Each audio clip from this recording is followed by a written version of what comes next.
Este video llega gracias a... Atención emprendedor, potencia tu negocio con préstamos con garantía hipotecaria de rebajatuscuentas.com y págalo hasta en 10 años. Gracias a Samsung. Amigos de RPP, 9:39 de la mañana. Voy a mostrarles un estupendo libro que es de autoría de Carmen McEvoy, una destacadísima historiadora y diplomática peruana, y Gustavo Montoya, historiador de la Universidad Nacional Mayor de San Marcos. El libro se llama Patrias Andinas, Patrias Citadinas, Historia de la República Naciente del Perú. Bueno, Carmen, Gustavo, ¿cómo están ustedes? Bienvenidos aquí a los estudios de RPP. Muchas gracias por aceptar nuestra invitación. Muchísimas gracias, al contrario, muchísimas gracias por darnos un espacio para hablar de este libro justamente en un momento en que se acerca el 28 de julio. Claro, ya estamos acercándonos a la fiesta patria. Es un poco la historia de esta patria naciente. Justamente, Gustavo, ¿cómo está? Preguntarle sobre la temática del libro. ¿Qué es lo que enfoca el libro en esta obra justamente que tenemos acá en la mano? Sí, gracias por la entrevista, la conversación.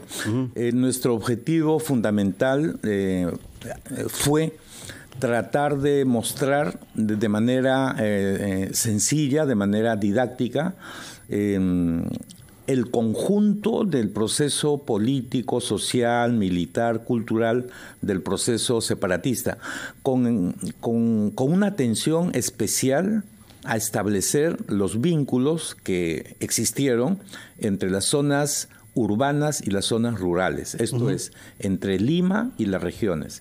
Y a través de esta simultaneidad de los acontecimientos que se produjeron en el tiempo de la independencia y en el tiempo del establecimiento de la República, ver la contribución de todo el país en favor de la libertad, en favor de la independencia, en favor de la autonomía. Y Carmen, ¿cómo se dio ese proceso de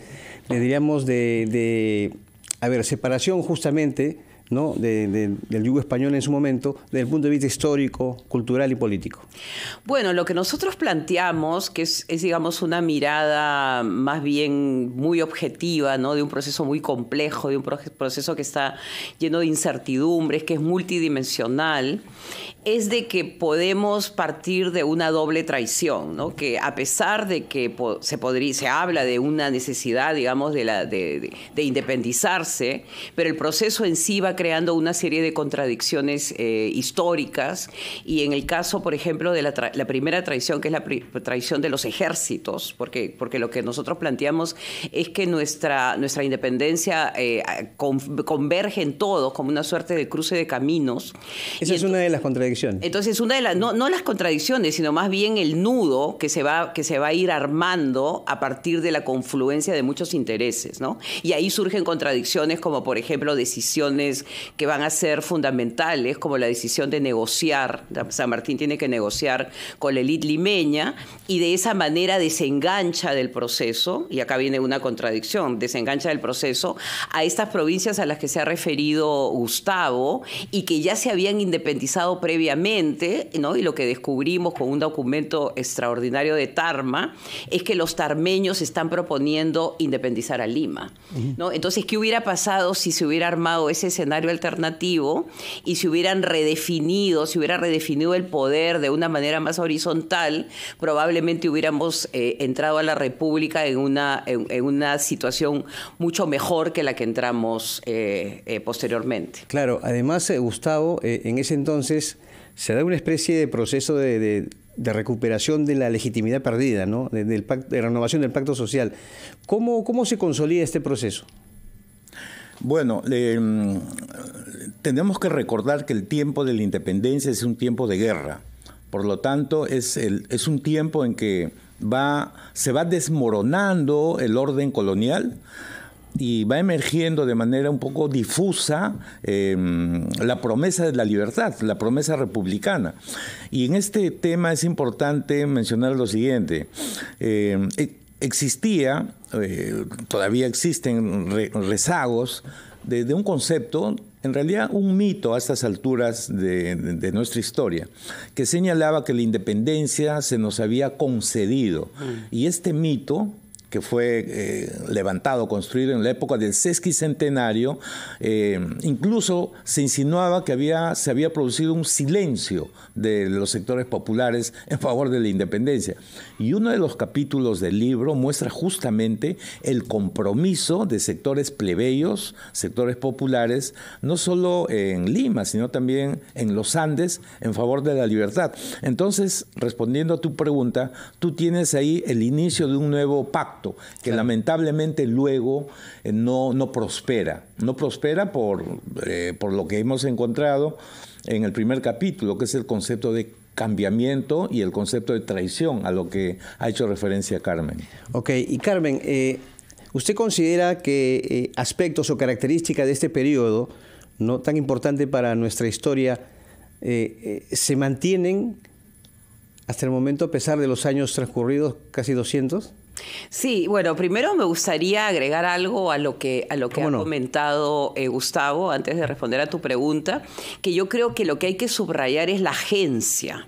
O sea, acá hay una agencia de sectores que están involucrados y que están haciendo realmente su trabajo político, ¿no? Y la agencia, por ejemplo, guerrillera, ¿no? Que es un par de capítulos que son realmente extraordinarios, en lo que se muestra pues a esta guerrilla que está un poco planteando incluso identidades o sea, intereses muy referidos a lo que ellos como grupo, como conglomerado, pretenden defender, pero también el entusiasmo de que los patrianos están llegando para ayudarlos a conseguir la libertad. Entonces, esa agencia yo creo que es importantísimo rescatarla. Y la otra agencia es la agencia ilustrada, que es la agencia que se va, digamos, a expresar en la gran discusión que se va a dar en Lima entre república y monarquía, donde van a surgir todo el vocabulario, tú estás preguntándome sobre el presente, todo el vocabulario sobre el que nosotros seguimos discutiendo: justicia, libertad, mérito, ¿no? Son palabras que todavía no sentimos que se concretan. Entonces, ante tu pregunta de si hay alguna conexión entre lo que ocurrió en ese momento y lo que está ocurriendo en la actualidad, yo te diría de que es todo el tema de la situación, mecanismos extralegales para llegar al poder, ¿no? Porque en el primer capítulo del libro lo que desarrollamos es la cultura golpista. Mecanismos extralegales. Mecanismos extralegales, que es la cultura golpista. Lo otro es la prensa y la movilización de la calle, sí, ¿no? Es otro elemento importantísimo que muchos no sabemos, que proviene de una cultura de movilización, la cultura de la calle, en la que, por ejemplo, en el caso que analizamos en el libro, es capaz de sacar a Monteagudo, que era un personaje muy poderoso, y como una tercera beta que podemos seguir abordando es la necesidad de la libertad, ¿no? Entonces hay elementos negativos que seguimos arrastrando, pero también hay elementos en la búsqueda de esta libertad que se ve como una libertad en la cual todos deben participar y todos deben formar esta suerte de unidad que en ese momento pues es un abstracto que se llama Perú. Cuánta similitud realmente, ¿no? Sobre todo, y ya relacionándolo con esta coyuntura que hemos tenido nada más días de movilizaciones sociales. Carmen, Gustavo, muchas gracias por la visita. El libro ya lo podemos encontrar en...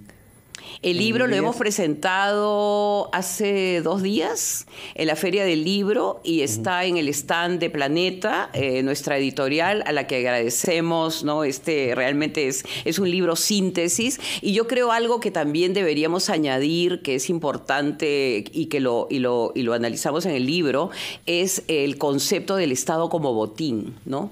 Entonces es un botín en el que muchas caravanas y muchos personajes, sobre todo soldados movilizados, están pretendiendo acceder a ese botín en un momento de movilidad social acelerada, que yo creo que es algo que también se debe subrayar.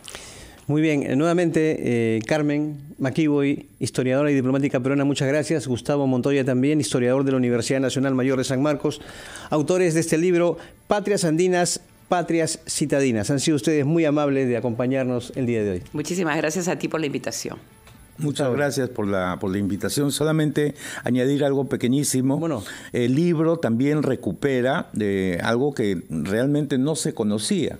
Y es el hecho que realmente en Lima, en el tiempo de la independencia, que dura más o menos una década, no son solo 4 años, existían grupos plebeyos, sectores populares, que venían absorbiendo la retórica y la doctrina libertaria republicana continental, de tal manera que cuando llegan los libertadores el año 20, se produce como una eclosión en favor de las promesas de la modernidad política, que es libertad, justicia y sobre todo el concepto de nación, ¿no? De nación, una nación amplia, una nación integrada. Muy bien.